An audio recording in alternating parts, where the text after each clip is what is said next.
बहुत देर तक बंटी बुत बना बैठा रहा और शकुन ने उसे बिस्तर पर लिटा दिया तो धीरे धीरे सुबह कर सो गया। पर शकुन फिर नहीं सो सकी। आज का सारा दिन, दिन में घटी एक एक घटना उसे नए सिरे से मथने लगी। बंटी तो रो पीट कर, सारे खिलौने छितराकर, भूकंप मचाता हुआ सा बाहर चला गया।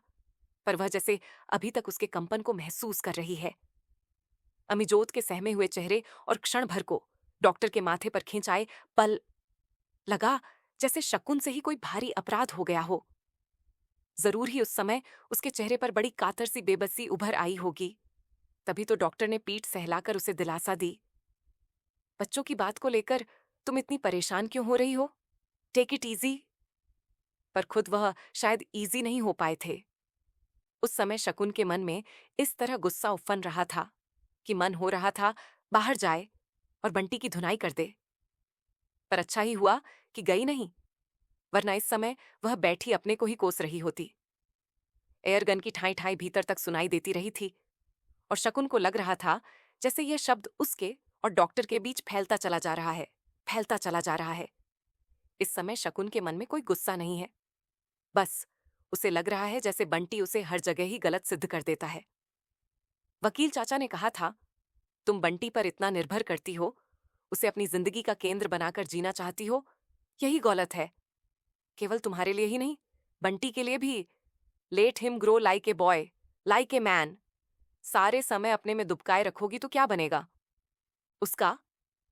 तब ऊपर से चाहे उसने न माना हो, पर भीतर ही भीतर जरूर महसूस किया था कि बंटी के प्रति उसका रवैया गलत ही रहा है।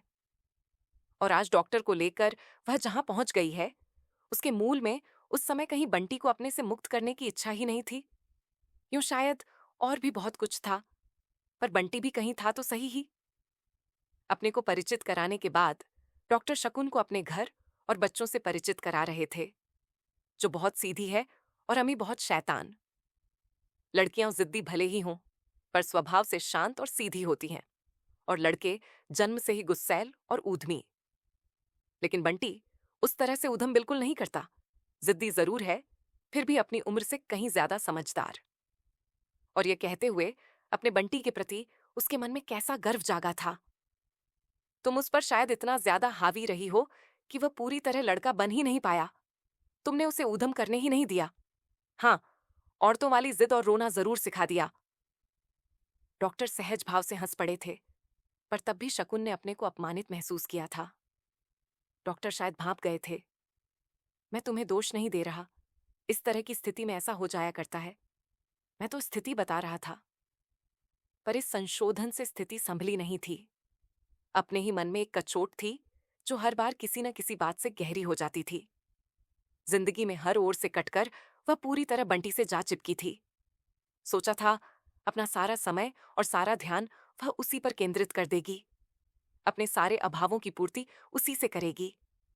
लेकिन नहीं, उसने रास्ता ही गलत चुना था। अतः उसका हर कदम भी गलत होता चला गया।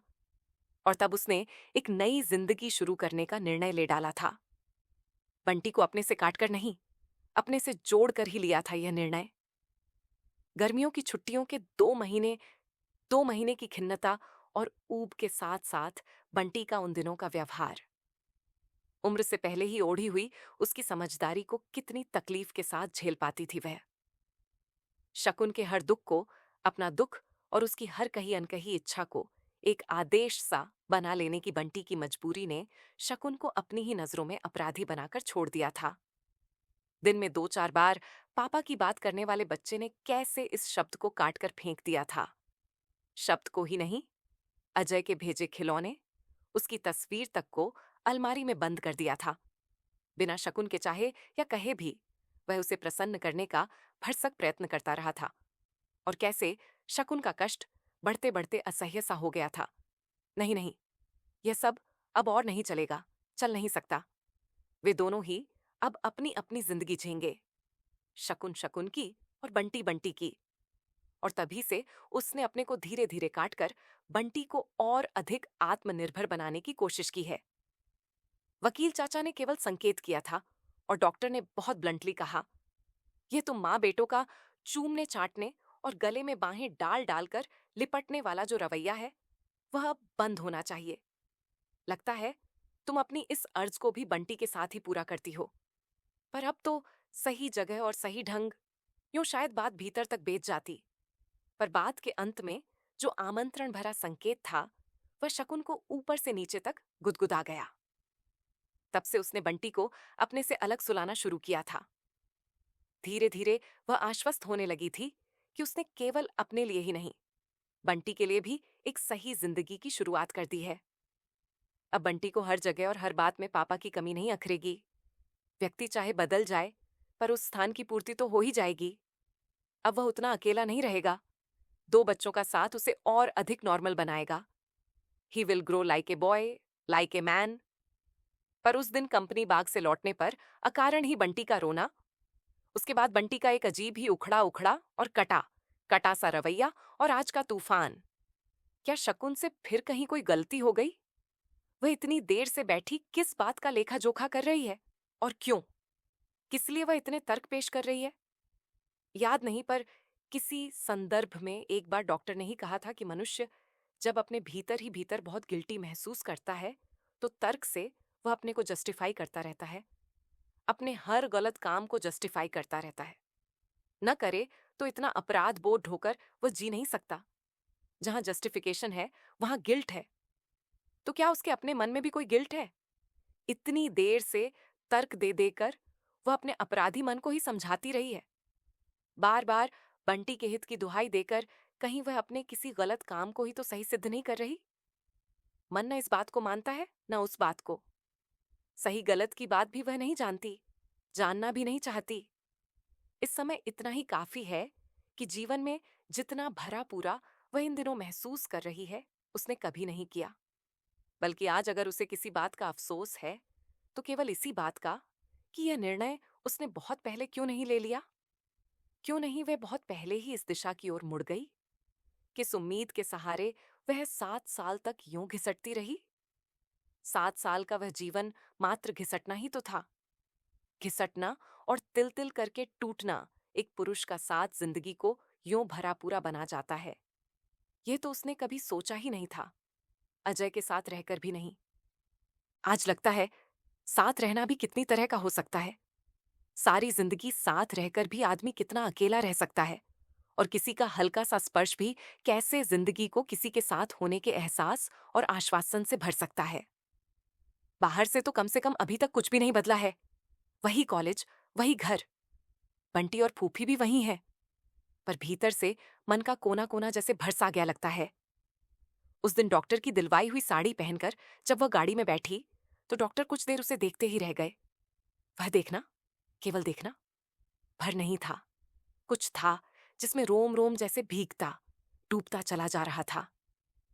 केवल उसी समय नहीं, बहुत देर बाद तक भी आई शकुन को खुद कभी कभी आश्चर्य होता है कि उम्र के 36 वर्ष पार करने पर भी उसके मन में इन सब बातों के लिए किशोर उम्र वाला उल्लास भी है, और यौवन वाली उमंग भी। डॉक्टर का साथ होते ही कैसे एकांत की इच्छा हो उठती है, और एकांत होते ही लगता है उम्र बीत जाने से कैशोर्य और यौवन नहीं बीत जाता। ये भावनाएं तो केवल तृप्त होकर ही मरती हैं, वरना और अधिक बलवती होकर आदमी को मारती रहती हैं। उसकी अपेक्षा डॉक्टर के व्यवहार में एक स्थिरता है, एक ठहराव, और अक्सर उसे लगता है जैसे डॉक्टर ने अपनी जिंदगी से बहुत कुछ पाया है। डॉक्टर से हुई एक बात आज भी जब तब उसे याद आ जाती है, और केवल याद ही नहीं आती, मन को कहीं हल्के से कचोट भी देती है। बहुत दिनों से मन में घुमड़ती हुई बात आखिर उसने पूछ ही ली थी, पूछी चाहे बहुत घुमा फिरा कर थी। अच्छा, क्या प्रेम सचमुच ही मात्र एक शारीरिक आवश्यकता और एक सुविधाजनक एडजस्टमेंट का ही दूसरा नाम है? बताओ, तुम्हें क्या कभी अपनी पत्नी की याद नहीं आती? और आती है तो क्यों? उसे तुम क्या कहोगे? तब सचमुच उसने कहीं चाहा था कि डॉक्टर कह दे कि उसे पत्नी की याद बिल्कुल नहीं आती। पत्नी के साथ ही वह सब कुछ भूल भी गया। बात चाहे झूठी हो, पर डॉक्टर एक झूठ ही बोल दे। हालांकि यह सुनने की अपनी इस इच्छा पर भीतर ही भीतर कहीं ग्लानि भी हुई थी।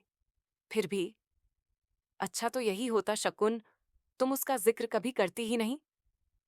डॉक्टर के स्वर की अप्रत्याशित गंभीरता से शकुन के मन में अपनी बात के लिए कहीं पछतावा सा हुआ।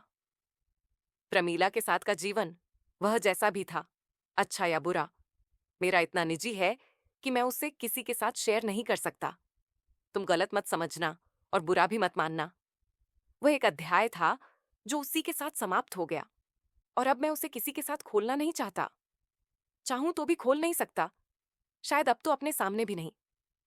फिर थोड़ा सा मुस्कुराकर बोले थे, और अब जरूरत भी क्या है? बेहद आहत होकर और भीतर तक तिलमिलाकर भी वह ऐसा अभिनय करने का असफल सा प्रयास करती रही कि उसे डॉक्टर की बात का बिल्कुल भी बुरा नहीं लगा। साथ ही एक अजीब सी चाह भी उठी, काश उसके पास भी ऐसा कुछ होता जो निहायत उसका निजी होता, जिसे वह किसी के भी साथ शेयर करना पसंद न करती, जिसे अपने भीतर ही समेटे रहती, कभी कभी झांक भर लेने के लिए।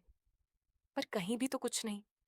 इस न होने से ही वह कभी कभी डॉक्टर के सामने अकारण ही अपने को बड़ा छोटा महसूस करने लगती है।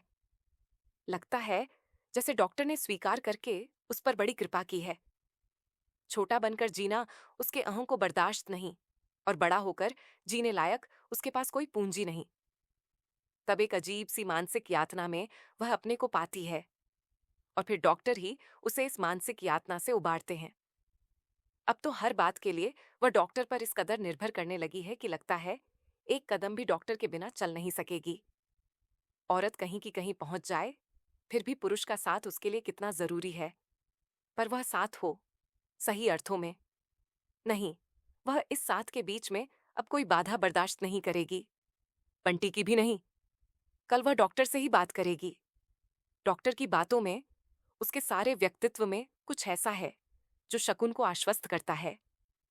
डॉक्टर की सुलझी दृष्टि उसे बहुत सी उलझनों से उबार लेती है। उसके और डॉक्टर के संबंध की बात शहर के एक खास तबके में फैल ही गई थी, और एक दिन कॉलेज के मैनेजर ने जिस तरह आकर पूछा था, तो वह समझ नहीं पाई थी कि बात केवल जानने मात्र के लिए ही पूछी जा रही है, या कि जानी हुई बात को एक हल्की सी भर्त्सना और हिकारत के साथ उस तक वापस पहुंचाया जा रहा है। मैनेजर को तो उसने जैसे तैसे जवाब दे दिया था, पर अपने ही मन को जैसे वह शाम तक जवाब नहीं दे पाई थी। शाम को जब सारी बात डॉक्टर को बताई, तो जाने किस आवेश में कह गई, ये लोग ज्यादा छू चप्पड़ करेंगे तो मैं नौकरी ही छोड़ दूंगी। संभालें अपनी नौकरी। तब उसकी बात पर डॉक्टर केवल हंसा था, कुछ ऐसे हल्के फुल्के ढंग से, मानो कुछ हुआ ही ना हो। तुम नौकरी करो या छोड़ो, ये बिल्कुल तुम्हारी अपनी इच्छा पर है, पर छोड़ो तो कारण यह नहीं होना चाहिए। डॉक्टर एक क्षण को रुका था, और शकुन के मन में एक हल्का सा संदेह कौंधा था। क्या डॉक्टर नहीं चाहते कि वह नौकरी छोड़े? उसका पैसा चाहे ना हो, पर क्या उसका पद डॉक्टर के लिए? आज मैनेजर को आपत्ति हुई तो तुमने नौकरी छोड़ दी। कल शहर को आपत्ति होगी, तुम शहर छोड़ने को कहोगी। और जरूर होगी। छोटी जगह है, ऐसी बातें लोग आसानी से पचा नहीं पाते हैं। पर इस तरह कमजोर होने से कहीं काम चलता है, चल सकता है। और सच पूछो तो आपत्ति बाहर नहीं होती है, कहीं मन के भीतर ही होती है। तभी तो हमें ये छोटी छोटी बातें परेशान कर देती हैं। वरना इन आपत्तियों पर एक मिनट भी जाया करना मैं उचित नहीं समझता। इन लोगों को क्या हक है तुम्हारे व्यक्तिगत जीवन में हस्तक्षेप करने का? पर बंटी, बंटी की बात तो बिल्कुल दूसरी है, और उसका हक भी बिल्कुल दूसरा है। एकाएक शकुन को लगा जैसे प्यास के मारे उसका गला सूख रहा है। सर्दी में कभी रात में प्यास नहीं लगती, पर आज तो प्यास के मारे गला जैसे चिपक सा गया है, और इतनी देर से उसे पता ही नहीं चला। शकुन उठी, उसने बत्ती जलाई और पानी पिया। लौटकर उसने देखा बंटी सोया हुआ है, गर्दन तक रजाई ओढ़े। एकाएक उसे लगा जैसे बंटी नहीं, अजय सो रहा है। कितना मिलता है उसका चेहरा, केवल चेहरा ही। बहूजी मत चढ़ाओ इतना सिर, आखिर औलाद तो उसी बाप की है। वे खड़े खड़े थालियां फेंकते थे, और ये कटोरी। कभी कभी आश्चर्य होता है कि कैसे आदमी एक छोटे से अणु में अपना चेहरा, मोहरा, आदत, स्वभाव, संस्कार सब कुछ अपने बच्चे में सरका देता है। बंटी को देखकर ही एक बार वकील चाचा ने कहा था, और एक अजीब सी बेचैनी शकुन के मन में घुलने लगी। केवल बेचैनी ही नहीं, एक खीज, एक हल्का सा आक्रोश। सारी जिंदगी अजय शकुन को, शकुन के हर काम और बात को, उसके सोचने और उसके हर रवैये को गलत ही तो सिद्ध करता रहा है। शकुन बहुत स्वतंत्र है, शकुन बहुत डोमिनेटिंग है, शकुन ये है, शकुन वह है। पता नहीं गलत कौन था, वह या अजय, जो भी हो। पर 7 साल तक गलत होने के अपराध बोध को उसने किसी न किसी स्तर पर हर दिन ही झेला है। और अब यह बंटी ठीक उसी तरह उसे गलत और अपराधी सिद्ध करने पर तुला हुआ है। और शायद सारी जिंदगी उसे गलत ही सिद्ध करता रहेगा, ठीक उसी तरह जैसे। पर नहीं, अब वह सब कुछ पहले की तरह अपने ऊपर ओढ़ती नहीं चली जाएगी। बंटी उसके और अजय के बीच सेतु नहीं बन सका, तो वह उसे अपने और डॉक्टर के बीच में बाधा भी नहीं बनने देगी। लेकिन तब, और शकुन ने खट से बत्ती बुझा दी। मन के सारे संशय, सारी दुविधाएं चारों ओर फैले हुए अंधेरे में ही डूब जाई। बस, बंटी सवेरे सोकर उठा तो जाने कैसी निरीहता उसके चेहरे पर छाई हुई थी। एक अजीब सा सहमापन, एक अजीब सी बेबसी। कहाँ? ये तो बिल्कुल बंटी है। इसमें अजय कहाँ है? हर बात के लिए उस पर निर्भर करने वाला बंटी, उसी का पाला पोसा और बड़ा किया हुआ बंटी। अजय तो शक्कुन के सामने कभी इतना निरीह, कभी इतना बेबस हुआ नहीं। और रात में हल्के से आक्रोश की जो परतें मन पर जमी थीं, बंटी की उस निरीहता के सामने सब एक एक करके बह गईं। पर अब बंटी में अजय को देखकर एकाएक कुछ निर्णय ले डालने का जो एक रास्ता शकुन को दिखाई दिया था, वह फिर जैसे कहीं गुम हो गया। और शकुन जहां थी वहीं लौट आई, उतनी ही परेशान, उतनी ही दुविधाग्रस्त। अपनी परेशानी के क्षणों में आजकल उसे बस डॉक्टर ही याद आते हैं। किस सहजता और आसानी से वह उसकी हर समस्या और परेशानी को अपने ऊपर ओढ़ लेते हैं और उसे मुक्त और निर्बंध कर देते हैं। पर बंटी को लेकर, कल चाहे शकुन को परेशान देखकर डॉक्टर ने कुछ न कहा हो, लेकिन उन्हें क्या बुरा नहीं लगेगा। उन लोगों ने शादी की तारीख तय की थी और उस खुशी में ही शकुन ने सबको अपने घर बुलाया था। पर बंटी ने, और तब से ही मन जाने कैसी कैसी शंकाओं से भरा हुआ है। बंटी की बात तो डॉक्टर से भी नहीं कर सकती, जिस तरह बहुत चाहने पर भी वह कभी अजय की कोई बात नहीं कर पाई। कंपनी बाग से लौटने के बाद उस दिन बंटी जिस तरह रोया था, और उसके बाद से जिस तरह वह कटा कटा रहता था, डॉक्टर को लेकर जिस तरह का एक मासूम सा विरोध उसके मन में उफनता रहता है, शकुन सब समझती है। पर जाने कैसा एक आश्वस्त भाव उसके मन में समाया रहता था इन दिनों, कि उसने सोच लिया था कि सब ठीक हो जाएगा। बस, जहां तक संभव होता वो बंटी को डॉक्टर से बचा कर रखती। पर कल जैसे उसके उस आश्वस्त भाव में एक दरार सी पड़ गई। केवल आश्वस्त भाव में ही नहीं, जैसे उसके और डॉक्टर के बीच में भी कहीं कोई अनदेखी, अनजानी सी दरार पड़ गई, जिसे वह महसूस कर रही है, जो उसे भीतर ही भीतर कचोटे डाल रही है। सचमुच यदि ऐसा हुआ तो डॉक्टर का अध्याय तो समाप्त हुआ, और ऐसी पूर्णता के साथ समाप्त हुआ कि उसे अब वह अपने सामने भी नहीं खोलते, चाहे तो भी नहीं खोल सकते। पर उसका अध्याय कहीं कुछ समाप्त नहीं हुआ, अपनी अगली कड़ी के साथ ज्यों का त्यों उसके साथ चिपका हुआ है। वह कभी समाप्त भी नहीं होगा। अजय ने तो अपनी स्लेट पर से उसका नाम, उसका अस्तित्व धो पोंछ कर एक नई जिंदगी शुरू कर दी है। शायद बहुत सुखी, बहुत भरी, पूरी। पर उसकी स्लेट को तो, और फिर अजय को लेकर मन में ढेर ढेर कटुता उभर आई। साथ ही ख्याल आया कि बंटी यदि सहज ढंग से अपने को उसके और डॉक्टर के बीच में से समेट नहीं लेता, तो वह उसे अजय के पास भेज देगी। अजय उसे ले जाना भी तो चाहते थे। अब क्या हुआ? इधर तो ना कोई खबर, ना सूचना, लेकिन वह भेज देगी। बंटी को दरार ही बनना है तो मीरा और अजय के बीच में बने। अजय भी तो जाने कि बच्चे को लेकर किस तरह की यातना से गुजरना होता है, कि पुरानी स्लेट इतनी जल्दी और इतनी आसानी से साफ नहीं होती। पर तभी बंटी का वही निरीह, सहमा और बेबस सा चेहरा उभर आया। मम्मी, मैंने तो पापा से कह दिया कि मम्मी के बिना मैं कहीं जा ही नहीं सकता। मम्मी, मैं तुम्हें कभी कभी नहीं छोड़ दूंगा। मत रो मम्मी, मत रो। और शकुन रो पड़ी, फूट फूट कर रोती रही। इस यातना से डॉक्टर भी उसे कैसे उबारेंगे? उसके पास ऐसा कोई सुख नहीं, पर ऐसी यातना जरूर है जिसे वह किसी के साथ शेयर नहीं कर सकती। इस समय डॉक्टर की बगल में बैठकर भी शकुन का मन कहीं से हल्का नहीं हो पा रहा है। बार बार बात शुरू होती और जैसे बीच में ही टूट जाती है। पता नहीं डॉक्टर क्या सोच रहे हैं, पर शकुन को लग रहा है कि जैसे उन दोनों के बीच कहीं कोई है। शायद बंटी, बंटी के बहाने शायद अजय। क्या बात है? तुम कुछ परेशान नजर आ रही हो शकुन। कह दे शकुन। पर क्या कहे कि बंटी डॉक्टर और उसके संबंध को बर्दाश्त नहीं कर पा रहा है, कि उसे बहुत दिनों से इस बात का आभास था। पर बंटी को लेकर परेशान हो? इतनी देर से जिस प्रसंग को वह बचा रही थी, आखिर वह आ ही गया। शकुन के चेहरे पर एक अजीब सी बेबसी उभर आई, जैसे वो कोई अपराध करते हुए पकड़ ली गई हो। देखो शकुन बंटी, थोड़ा प्रॉब्लम बच्चा है, तो उसकी प्रॉब्लम को तो झेलना ही होगा। शकुन को लगा जैसे डॉक्टर कह रहे हों, इन्फ्लुएंजा है तो बदन में तो दर्द होगा ही। इन बातों पर कहीं इस तरह बात की जाती है? और क्या प्रॉब्लम बच्चा है? पागल है? उसका दिमाग खराब है या कि? पर नहीं, डॉक्टर से वे अपेक्षा ही क्यों करती है कि उसी की तरह सदै होकर, उसकी तरह मां बनकर बंटी के बारे में सोचें। डॉक्टर तो शायद बाप बनकर भी नहीं सोच सकते। पर इसमें इतना परेशान होने की क्या बात है? ये तो बहुत स्वाभाविक है। क्या? एकाएक शकुन चौंकी। डॉक्टर कहीं अजय की ओर तो संकेत नहीं कर रहे? पर उसने तो आज तक डॉक्टर से कभी अजय की कोई बात नहीं की। वह कर ही नहीं पाई। ये बंटी का रवैया, तुम्हारे साथ अकेले रहते रहते वह बहुत पजेसिव हो गया है। वह किसी और को तुम्हारे साथ देख नहीं सकता। तुम किसी और को। और शकुन के मन में कहीं बहुत पहले कहा हुआ वकील चाचा का एक वाक्य तैर गया।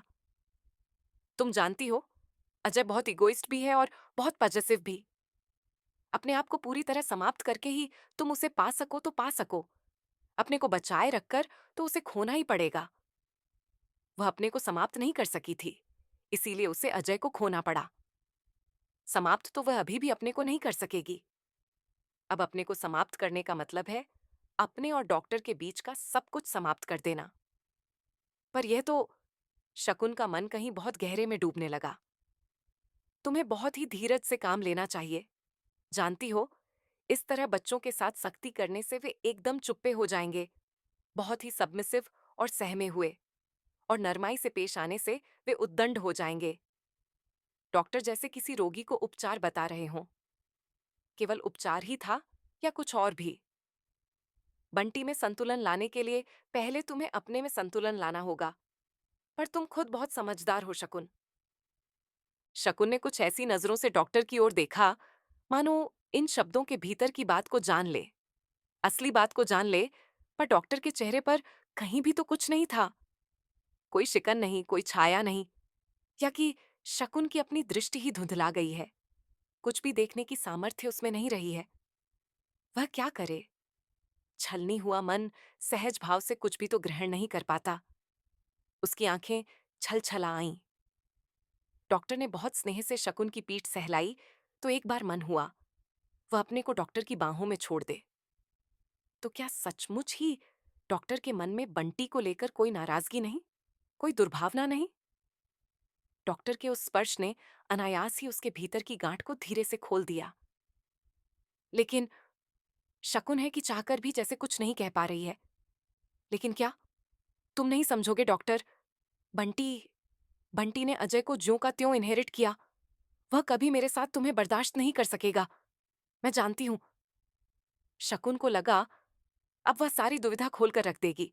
तो क्या हुआ? पर शकुन से कुछ भी नहीं कहा गया। जाने कैसी लक्ष्मण रेखा है यह, अपने अहम या स्वाभिमान की, या कि अपने कंगलेपन और अपमान की, कि इसके पार वह किसी को नहीं आने देना चाहती। क्या बताए कि आगे क्या हो सकता है या कि पहले क्या हुआ था? देखो शकुन, तुम अपने पति की रोशनी में बंटी को देखोगी तो शायद कुछ गलत कर बैठो। मैं जानता नहीं, पर सोच सकता हूं कि उनके लिए शायद तुम्हारे मन में कटुता होगी। अनजाने ही तुम उसी कटुता को, पर यह ठीक नहीं होगा। और फिर सारी बात को जैसे समाप्त करते हुए बोले, अच्छा, तुम बंटी की बात मुझ पर छोड़ दो। इस बात को लेकर अब तुम्हें ज्यादा परेशान होने की जरूरत नहीं है। शकुन नहीं जानती, यह भी नहीं जानती कि सारे समय अपने काम में व्यस्त रहने पर उसके लिए समय कहाँ है। पर इस समय जैसे उसे किसी ऐसे ही आश्वासन की जरूरत थी, किसी ऐसे ही सहारे की जो उसके थके हारे मन को संभाल ले, जिस पर वह अपना सब कुछ छोड़कर निश्चित हो जाए। बड़ी देर से भीतर ही भीतर एक आवेग था जो घुमड़ रहा था। अपने को डॉक्टर की बाहों में छोड़ते ही जैसे वह फूट पड़ा। डॉक्टर उसकी पीठ, कंधे सहलाते रहे, उसे सांत्वना देते रहे। क्या था उन सांत्वना भरे शब्दों में, उस स्नेह भरे स्पर्श में कि शक्कुन को लगा जैसे उसके भीतर से सारे तनाव अपने आप ढीले होते चले जा रहे हैं, सारे द्वंद्व अपने आप गलते जा रहे हैं। कहीं भी तो कुछ नहीं, सभी कुछ तो सहज और सुगम हो उठा। सारा रास्ता अकेले अकेले चलकर, सारी परेशानियों से अकेले अकेले लड़कर भी ऐसा आत्मविश्वास और ऐसी शक्ति तो उसने अपने भीतर कभी महसूस ही नहीं की, जो आज अपने को पूरी तरह डॉक्टर के हवाले करके वह महसूस कर रही है। अपने को पूरी तरह देकर, निर्द्वंद्व भाव से समर्पित करके आदमी कितना कुछ पा लेता है।